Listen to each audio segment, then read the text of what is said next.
Olá pessoal, tudo bem? Eu sou o professor Alberto Veras e na nossa aula de hoje vamos analisar alguns aspectos econômicos da licitação.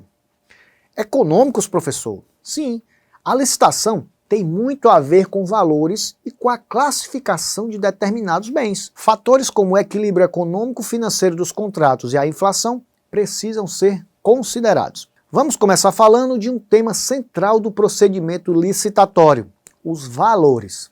O dinamismo da economia fez com que a lei de licitações previsse a necessidade de atualização dos valores trazidos em seu texto. Isso evita os efeitos da inflação sobre a regulação da matéria e otimiza o uso dos recursos públicos. Ao final de cada ano, o Poder Executivo, por meio de um decreto, vai atualizar os valores previstos na lei e em seu material de apoio você encontra a tabela mais recente. Outro ponto importante trazido pela lei de licitações é a vedação à aquisição de itens de luxo. O texto da Lei 14.133, porém, não diz o que seriam esses itens. A tarefa de defini-los foi concretizada pelo Decreto 10.818. Pela regra, os bens de consumo dividem-se em comuns e de luxo. O bem de luxo é identificado por critérios como opulência, requinte ou apelo estético. Agora fique atento. Nem toda aquisição de bem de luxo é proibida pelo decreto.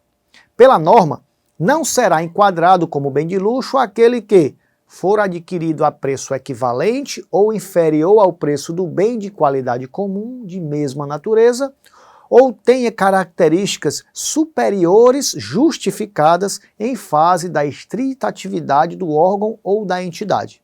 Assim, classificar um bem como de luxo por si só não inviabiliza a sua aquisição, desde que ela seja feita por preço equivalente ou inferior ao preço do bem similar, mais comum, ou se for possível justificar as razões da necessidade das características superiores.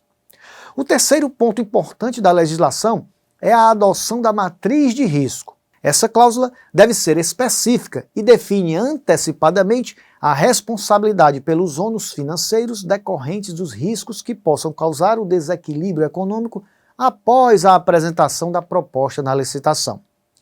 A matriz de risco estará necessariamente presente nos contratos relativos às obras e serviços de grande vulto ou quando forem adotados os regimes de contratação integrada e semi-integrada.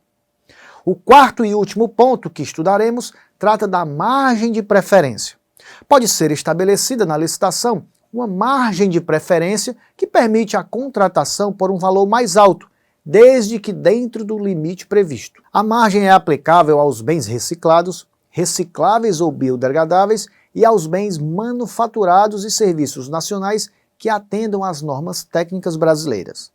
Em relação aos bens reciclados, a Política Nacional de Resíduos Sólidos prevê a possibilidade de dispensa de licitação para a contratação de cooperativas ou de associações de catadores de materiais reutilizáveis e recicláveis. Por sua vez, a previsão de aplicação da margem de preferência em relação aos bens manufaturados e serviços nacionais resultantes de desenvolvimento e inovação tecnológica do país evidencia a ideia de fomento. No entanto, esse ideal de incentivar o mercado nacional antagoniza o pedido do Brasil para aderir ao Acordo sobre Compras Governamentais da Organização Mundial do Comércio. Como assim, professor? Esse acordo busca a abertura dos mercados de licitações dos países que o integram.